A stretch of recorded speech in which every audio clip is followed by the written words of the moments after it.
आखिरी क़िस्त, हवेली का आखिरी राज और खूनी हिसाब। पुरानी खानका के खंडरात जंगल के ऐन वस्त में एक देव हैकल साए की तरह खड़े थे। रात के 12 बजने में चंद मिनट बाकी थे। हुआ कि साई साई और उल्लुओं की भयानक आवाज़ें माहौल को मजीद खौफनाक बना रही थीं। बादल अब भी गरज रहे थे, जैसे किसी बड़े तूफान का पेश खैमा हो। सुल्तान ने गाड़ी खानका से कुछ फासले पर ही रोक दी थी। इसकी बाईं जेब में वो तारीखी अमहर थी जो 12 साल से उसके पास महफूज थी, और दाएं हाथ में लोडेड पिस्टल। इसका चेहरा बिल्कुल सपाट था, लेकिन आंखों में वहशत नाच रही थी। वो आज़ा को किसी भी कीमत पर खोना नहीं चाहता था। वो जैसे ही खानका के मरकजी दालान में दाखिल हुआ, उसे मशूलोहे की मदहम रोशनी दिखाई दी। दालान के वस्त में एक पुरानी पत्थर की चट्टान थी, जिससे आज़ा को रस्सियों से जकड़ा गया था। इसके मुंह पर पट्टी बंधी थी और आंखों से आंसू बह रहे थे।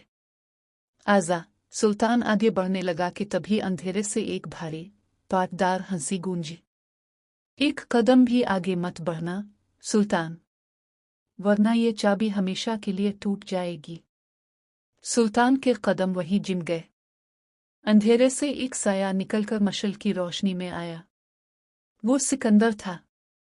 इसके चेहरे का एक हिस्सा बुरी तरह जला हुआ और मस्ख था, जो 12 साल पुरानी आग की गवाही दे रहा था। इसकी आंखों में जुनून था और हाथ में तेज धार खंजर।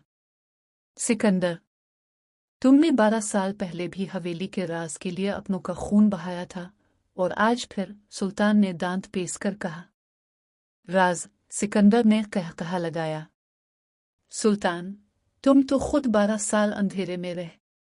तुम जिसे अपनी मोहब्बत समझकर छुपाते रहे, वो इस हवेली के नीचे दफन दफीने को खोलने वाली आखिरी चाबी है। इसकी रगों में दौड़ने वाला खून ही इस महर को बेदार कर सकता है। और आज ये महर और ये चाबी दोनों मेरे पास होंगे। सिकंदर ने खंजर आज़ा की गर्दन के करीब किया। आज़ा ने खौफ से आंखें बंद कर ले। ठहरो, सुल्तान ने पुकारा। इसने अपनी जेब से वो सिया महर निकाली, जिस पर अजीब व गरीब इब्रानी नक़ूश बने हुए थे। ये लो महर। आज़ा को छोड़ दो। सिकंदर की आंखें चमक उठी। पहले महर फर्श पर फेंको और अपने हाथ ऊपर करो। सुल्तान ने महर को फर्श पर लुढ़का दिया। सिकंदर दीवानावार आगे बढ़ा और झुककर महर को उठा लिया। जैसे ही इसने महर को छुआ, इसके चेहरे पर एक फातिहाना मुस्कुराहट उभरी। लेकिन वो ये भूल गया कि सुल्तान 12 साल पुराना हिसाब बराबर करने आया था। जिस लम्हे सिकंदर का ध्यान महर पर था, सुल्तान ने चीते की तरह छलांग लगाई। इसने पिस्टल तानने का वक्त ज़ाय किए बगैर सीधा सिकंदर पर हमला किया। दोनों फर्श पर गिरे। सिकंदर का खंजर सुल्तान के बाजू को छूता हुआ गुजरा, जिससे खून का फवारा छूट निकला, लेकिन सुल्तान को दर्द का एहसास तक न हुआ। इसके दिमाग पर सिर्फ आज़ा को बचाने का जुनून सवार था। तुमने मेरी जिंदगी जहन्नम बनाई, सिकंदर, सुल्तान ने सिकंदर का गला दबोचती हुए गुस्से से कहा।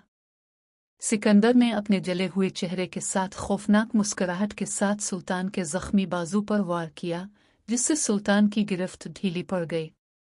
सिकंदर ने उठकर खंजर दोबारा ताना, लेकिन इसी लम्हे आज़ा ने, जिसने किसी तरह अपने हाथ की रस्सी ढीली कर ली थी, पास पड़ा एक भारी पत्थर पूरी ताकत से सिकंदर के सर पर दे मारा। सिकंदर लड़खड़ाया। इसका तवाज़ुन बिगड़ा।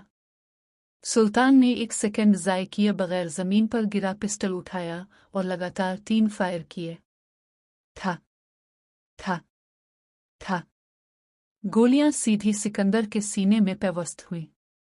सिकंदर की आंखें फैल गईं। इसके हाथ से महर और खंजर छूट कर गिर गए। वो एक आखिरी हिचकी के साथ खानका के ठंडे फर्श पर गिर गया, हमेशा के लिए खत्म हो गया।